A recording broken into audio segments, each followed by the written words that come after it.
உள்ள ரெண்டு முக்கியமான நகரங்கள் தீரு சீதோன். அங்கு இருக்கக்கூடிய மக்கள் கானானிய மக்கள். அது இயேசுவை பற்றி அறியாத ஜனங்கள், யூத ஜனங்கள் இல்லை. அதில் இருந்த ஒரு பெண்ணு ஆண்டவரே, தாவீதின் குமாரனே எனக்கு இறங்கும் அப்படின்னு சொல்லி கேட்குறேன். இன்றைக்கு நம்மளும் ஜெபம் பண்ணும்போது என்ன சொல்லி கேட்க போகிறோம்? ஆண்டவரே, தாவீதின் குமாரனே எனக்கு இறங்கும். இல்லையா? ஆண்டவரே என்னை ஆளுகிறவர், என்னை படைத்து பாதுகாத்து வருகிறவர். இல்லையா? ரெண்டாவது, தாவீதின் குமாரனே.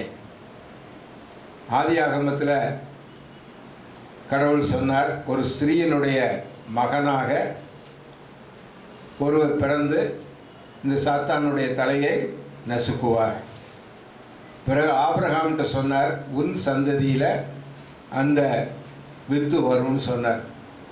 ஈசாக்கினுடைய சந்ததி, யாக்கோபனுடைய சந்ததி, யூதாவினுடைய சந்ததி, அதுக்கப்புறம் தாவீதனுடைய குமாரன்.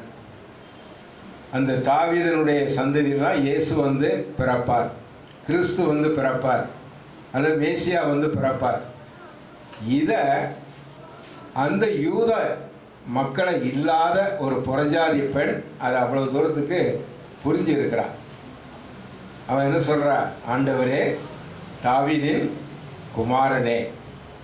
அப்போ அவளுடைய விசுவாசம் இந்த தாவீதனுடைய சந்ததியில் இந்த இயேசு வந்திருக்கிறார் அப்படிங்கிற ஒரு விசுவாசம் அவளுக்கு இருந்தது. யூதர்களுக்கு கூட அந்த விசுவாசம் இல்லை. இவங்க ஏற்கனவே கேள்விப்பட்டுக்கிட்டு இருந்தாங்க, ஆபிரகாமிலிருந்து காலத்திலிருந்து கேள்விப்பட்டுக்கிட்டு இருக்கிறாங்க ஒருத்தர் வருவார்னு. ஆனால்